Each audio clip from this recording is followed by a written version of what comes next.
नमस्कार दोस्तों, जय श्री श्याम क्लासेज के इस डिजिटल प्लेटफॉर्म कर्मा ई स्टडी पर आपका पुनः हार्दिक स्वागत है। दोस्तों, आपकी कुछ क्वेरीज थी जो आप सभी से लगभग जुड़ी हुई हैं, उनका समाधान लेकर आया हूं। पहला कमेंट्स है, सर आपने मेरे प्रश्न का कई बार इन्होंने कमेंट्स किया, मैंने कहा भी इसकी ज़रूरत नहीं है, पोस्टिंग होगी तब बताएंगे या रिजल्ट फाइनल आएगा तब बता देंगे, लेकिन ये बार बार पूछे जा रहे थे तो इनकी शंका का समाधान करना आवश्यक था। ये कह रहे हैं कि सर जो हमारे बैच के जो जूनियर अकाउंटेंट थे उनका हाल ही में प्रमोशन हुआ है और वो क्या बन गए, AA बन गए। लेकिन जैसे ही प्रमोशन हुआ, हमारे प्रमोशन आदेश में ये लिखा हुआ था कि यथा स्थान ही कार्य ग्रहण कर लो, जहां आप लगे हुए हो वहीं पे कार्य ग्रहण कर लो। तो हम किस पद पर लगे हुए थे?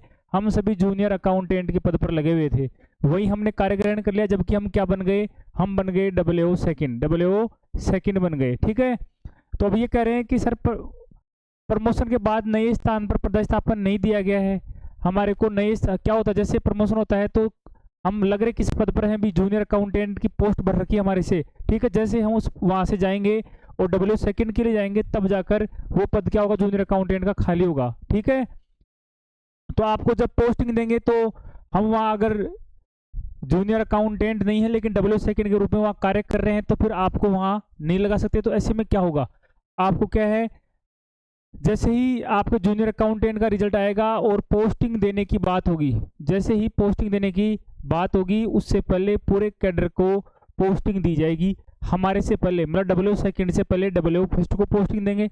AA फर्स्ट को पोस्टिंग देंगे। कई AA फर्स्ट हैं जो वर्तमान में जूनियर अकाउंटेंट या AA सेकंड की जगह काम कर रहे हैं, तो उनको AA फर्स्ट पर लगाएंगे। ठीक है, अधिक मात्रा में अगर जैसे मान लो सिक्कर में 20 AA फर्स्ट की पोस्ट हैं और यहाँ पे काम कर रहे हैं 29, तो ऐसे में 9 को फिर आउट ऑफ डिस्ट्रिक्ट भेजा जाएगा। ठीक है, आउट ऑफ डिस्ट्रिक्ट OD, ठीक है, आउट ऑफ डिस्ट्रिक्ट उनको भेजा जाएगा। ठीक है, ये तो हो गया पहला तरीका। उसके बाद में AA फर्स्ट के बाद में किसको देंगे? AA सेकंड को। उसके बाद में AA सेकंड को देंगे। जो AA सेकंड है उनको केवल AA सेकंड की पोस्ट पर लगाएंगे। अगर जिस जिले में एक्स्ट्रा आ जाते हैं, ऊपर आ जाते हैं, उनको फिर आउट ऑफ डिस्ट्रिक्ट भेजा जाएगा। ठीक है, तो ऐसे करने से क्या है, जब सभी जूनियर अकाउंटेंट की जो पोस्ट है वो क्या हो जाएंगी, वैकेंट हो जाएंगी और आपको उन पदों पर पोस्टिंग दी जाएगी। पॉसिबिलिटी ये है कि जैसे सिक्कर हमारा है डिस्ट्रिक्ट, तो सिक्कर में क्या है, हमारे सिक्कर में क्या है कि 97 लड़कियां हैं। ठीक है, पोस्टेड, और टोटल AA सेकंड की पोस्ट है 67 के आसपास। ऐसे में ये मान लो 10 सीटें और बढ़ जाएंगी तो 77 हो गई, तो 20 महिलाओं को ही अपने डिस्ट्रिक्ट से बाहर जाने की संभावना लग रही है। तो यही प्रक्रिया होगी, जैसे ही जूनियर अकाउंटेंट को पोस्टिंग देंगे उससे पहले हमारी फाइल चल गई है अभी, उसमें क्या है, पहले AA फर्स्ट को पोस्टिंग देंगे, प्रमोशन पोस्टिंग देंगे, उसके बाद में AA सेकंड को देंगे और जूनियर अकाउंटेंट के सभी पदों को रिक्त कर दिया जाएगा। ठीक है, आपके समझ में आ गया होगा। ठीक, इसमें यही लिखा हुआ है, क्वेश्चन यही था, क्या प्रमोटेड JRA को पोस्ट देने के बाद हमारी ज्वाइनिंग होगी? बिल्कुल, पहले पोस्टिंग, उनको प्रमोशन देंगे, फिर आपकी पोस्टिंग होगी। घर जिला या ब्लॉक मिलने की कितनी प्रतिशत संभावना है नए JRA को? ये सब आपके डिस्ट्रिक्ट में महिला विकलांग इन पर निर्भर करता है। साथ ही मैं आपको एक बात और बता दूं कि नई पॉलिसी आ रही है पोस्टिंग और ट्रांसफर की। न्यू पॉलिसी आ रही है, वो बन गई है, न्यू पॉलिसी बनकर तैयार हो गई है। उसको कब घोषणा करते हैं, कब लागू करने की घोषणा करते हैं? अगर उसमें कुछ बदलाव होता है तो संभावना पूरी बनती है। ठीक है, उसमें बदलाव से जैसे अगर शिक्षा विभाग एजुकेशन की बात करें तो एजुकेशन में अच्छा सिस्टम है। वहाँ पर क्या है, काउंसलिंग होती है, काउंसलिंग के माध्यम से पोस्टिंग दी जाती है। काउंसलिंग में एकल महिला को वरीयता है, एकल महिला और विकलांग। एकल महिला समझ रहे हो ना, जिसकी शादी नहीं हुई या डिवोर्स है या विधवा है, उनको वरीयता देते हैं। बाकी अन्य महिलाओं को रैंक के आधार पर ही पोस्टिंग दी जाती है। ठीक है, तो ऐसी पॉलिसी हो सकता है आ जाए, तब हो सकता है पुरुषों को ऐसी संभावना बन जाती है कि पोस्टिंग नज़दीक मिल जाए। नेक्स्ट क्वेरी है, राजस्थान अकाउंटेंट्स एसोसिएशन जल्दी भर्ती पूरी करने के लिए DTA या बोर्ड को लेटर नहीं बना सकता क्या, जिससे फाइनल रिजल्ट के कोर्ट की रोक पर जल्द हियरिंग की मांग करी जाए और बोर्ड द्वारा या DTA द्वारा कोर्ट में एक केवियट दाखिल करने की मांग करी जाए, जिससे भर्ती आगे कोर्ट में ना उलझे। देखो डीटीए का रोल कब होगा, अभी डीटीए का रोल कब होगा, जब 2 गुना का रिजल्ट निकल जाएगा। जैसे आपके 2 गुना का रिजल्ट निकलेगा, 2 गुना का रिजल्ट आ जाएगा, उसके बाद में डीटीए का रोल शुरू होगा 2 गुना। तो आपके 2 गुना का लिस्ट आएगी, उसके बाद में डीटीए का रोल शुरू होगा। जैसे ही डीटीए का रोल शुरू होता है उसके साथ ही RAA का रोल भी शुरू हो जाएगा। हम भी आपका पूरा सहयोग करेंगे कि जल्द ही पोस्टिंग मिले, क्योंकि जल्द पोस्टिंग मिलने से क्या है, सारे कैडर को फायदा होता है, कैडर की गरिमा बनती है, आपको भी जल्दी प्रमोशन में लाभ मिलते हैं, बेरोजगारी मिटती है, ठीक है। और कैडर की संख्या वृद्धि होती है तो कहीं ना कहीं वो सरकार पे भी एक, वो कहते हैं कि लोकतंत्र में सिर गिने जाते हैं कितने लोग हैं, ऐसे में अगर ज़्यादा संख्या में लोग रहेंगे तो अपनी बात तो मजबूती से रख पाएंगे, ठीक है। नेक्स्ट है, ये कह रहे हैं सर जूनियर अकाउंटेंट को RAS सबऑर्डिनेट सर्विस में रिजर्वेशन होता है क्या? बिल्कुल, RAS में क्या है, जूनियर अकाउंटेंट को नहीं, सभी कैटेगरी के जो कर्मचारी हैं जो नॉन गजेटेड हैं, जो नॉन गजेटेड हैं उनको क्या है, वरीयता दी जाती है।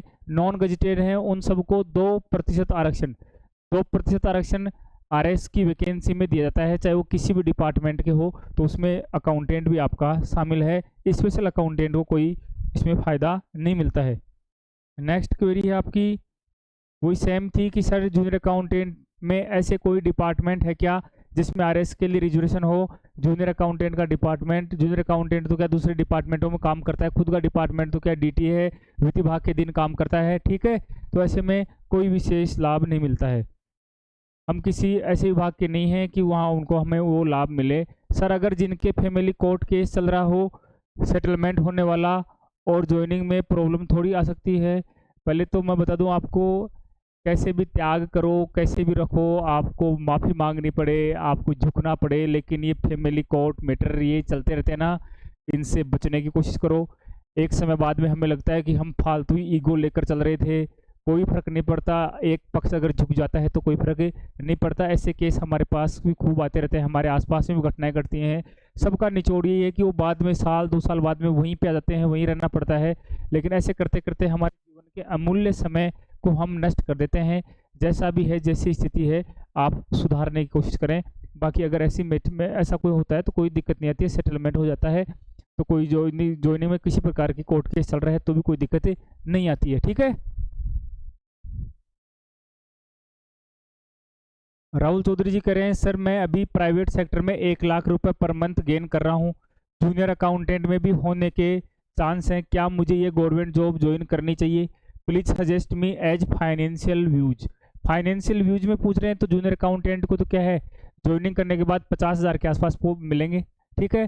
जैसे आप ज्वाइनिंग करते हो तो आपको 33, शुरू में 2 साल तो आपको 23,600 रुपये मिलेंगे, ठीक है।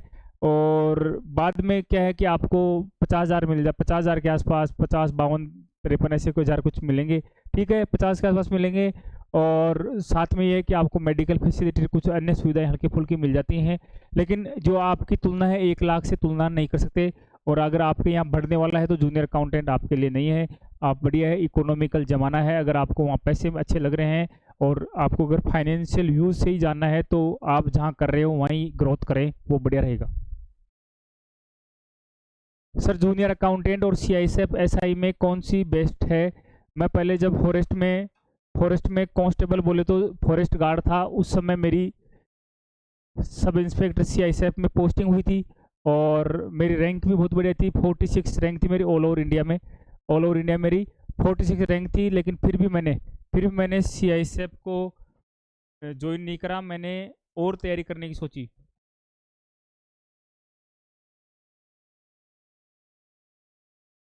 मैं तो आपको ये कहूँगा, जंगल में मोर नाचा किसने देखा, जंगल में मोर नाचा किसने देखा? तो CISF के जो 2 स्टार हैं उसको ध्यान में न रखें।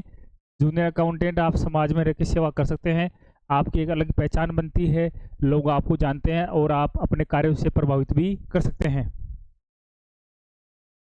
सर प्रमोशन के लिए डिपार्टमेंट एग्जाम लेता है क्या? प्रमोशन के लिए डिपार्टमेंट किसी प्रकार के एग्जाम नहीं लेता है, आपकी रैंक के आधार पर प्रमोशन होते हैं, सबकी पोस्ट फिक्स हैं, रोस्टर से प्रमोशन होते हैं। जैसे 28% आरक्षण किसके लिए है? SC ST के लिए है, उनमें SC/ST के लोग ही प्रमोशन होंगे उन पोस्टों पे, और बाकी 72% है उसमें महिला भी आ गई आपकी सभी प्रकार की कैटेगरी की, ठीक है। और सभी प्रकार के पुरुष OBC MBC EWS सभी उसमें 72% में शामिल हैं। रैंक अगर टॉप रहेगी तो आपका प्रमोशन फास्ट होगा, ठीक है।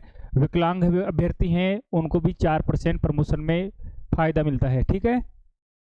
एक आगे कमेंट्स मिलेगा कि वो कह रहे थे कि सर अनुकंपा नियुक्ति वालों को कैसे प्रमोशन में फ़ायदा मिलता है। जैसे ये भर्ती आएगी, इस भर्ती से पहले अगर कोई अनुकंपा नियुक्ति पे लग जाता है तो उसको प्रमोशन में फ़ायदा इस बैच से पहले मिलेगा, उसे इस बैच से पहले सीनियर माना जाएगा, ठीक है। इस बैच से पहले सीनियर माना जाएगा, मतलब इस बैच का पहला व्यक्ति फर्स्ट रैंक उसके बाद में रहेगा, ठीक है, वही सीनियरिटी काउंट होगी। सर आपने अपने अकाउंटेंट ग्रुप के माध्यम से रिजल्ट जल्दी निकलाने और ज्वाइनिंग प्रोसेस को तेज कराने के लिए हम लोगों की हेल्प करो। हम ज़रूर आपकी हेल्प करने की कोशिश करेंगे, लेकिन फ़िलहाल जब तक बोर्ड के पास पूरा मैटर है तब तक हम किसी प्रकार की हेल्प करने में सक्षम नहीं हैं। जैसे ही आपका 2 गुना का रिजल्ट निकलेगा फिर हम डॉक्यूमेंट्स वेरिफिकेशन में उनमें हम आपकी सहायता कर सकते हैं, ठीक है। फिलहाल DTA और अपना अकाउंटेंट एसोसिएशन किसी प्रकार की सहायता करने में सक्षम नहीं है। सर अनुकंपा नियुक्ति वाले का प्रमोशन किस तरह होता है, मैं बता दूं आपको। अपने डिपार्टमेंट द्वारा लिंक नंबर जारी होते हैं, जैसे पुलिस के बेल्ट नंबर नहीं होते क्या कर्मचारियों के, वैसे ही अपने लिंक नंबर जारी होते हैं। लिंक नंबर से अपनी पहचान होती है। जैसे मेरे लिंक नंबर हैं 10,009, कितने हैं 10,009 हैं, तो वैसे ही आपको भी, जैसे मान लो आपको 12-13 हज़ार से शुरू जाएंगे आपके नंबर, तो वहाँ से आपको लिंक नंबर मिलेंगे, वो आपकी डिपार्टमेंटली पहचान होगी। तो जैसे आपको पोस्टिंग मिली अभी, मान लो अनुकंपा नियुक्ति वाले को आज पोस्टिंग मिल गई, ठीक है, आज पोस्टिंग मिल गई तो इनके लिंक नंबर जारी हो गए और इनके लिंक नंबर आ गए 13,001। अब जूनियर अकाउंटेंट का रिजल्ट आया और फर्स्ट रैंकर था, उसको लिंक नंबर कितने देंगे, ये देंगे। तो पहली सीनियर कौन है, ये है। तो प्रमोशन में जब भी प्रमोशन होगा तो पहली सीनियरिटी इनको ही दी जाएगी, ठीक है। तो ये अनुकंपा नियुक्ति वालों के लिए है, ज्वाइनिंग से उनकी सीनियरिटी तय होगी। सर JRA वैकेंसी में फाइनली सिलेक्टेड कैंडिडेट को OPS बेनिफिट मिलेगा क्या? बिल्कुल, ओल्ड पेंशन स्कीम अभी लागू है, उसे हटाया नहीं गया है। अभी वर्तमान में जितने भी लोग सिलेक्टेड होंगे उन सबको ओल्ड पेंशन स्कीम का फायदा मिलेगा। राजस्थान में अभी ओल्ड पेंशन स्कीम लागू है। तो दोस्तों ये थी आपकी कुछ छोटी मोटी क्वेरीज। कुछ बच्चे बोल रहे थे सर हम बोर फील कर रहे हैं बार बार वीडियो बनाने से, ये तो अगर आप और भी सबके समस्या आ रही है तो आप कमेंट्स के माध्यम से बता सकते हैं। मैं मेरा ये इसको पूर्ण विराम दे दूंगा, कोई दिक्कत नहीं है। मैं तो यही बच्चों को थोड़ी सी उत्कंठा होती है, उनको सब कुछ समझ में आ जाए, उनका थोड़ा सा ज्ञानवर्धन हो जाए, उसी लिए है, ठीक है। फिर भी अगर आपको ऐसे फील होता है कि सर कुछ ज़्यादा हो रहा है, नहीं होना चाहिए, तो आप थोड़ा सा कमेंट्स के माध्यम से बता सकते हैं, तो उसके बाद में धीरे धीरे धीरे कम कर दिया जाएगा। धन्यवाद। जय श्री श्याम।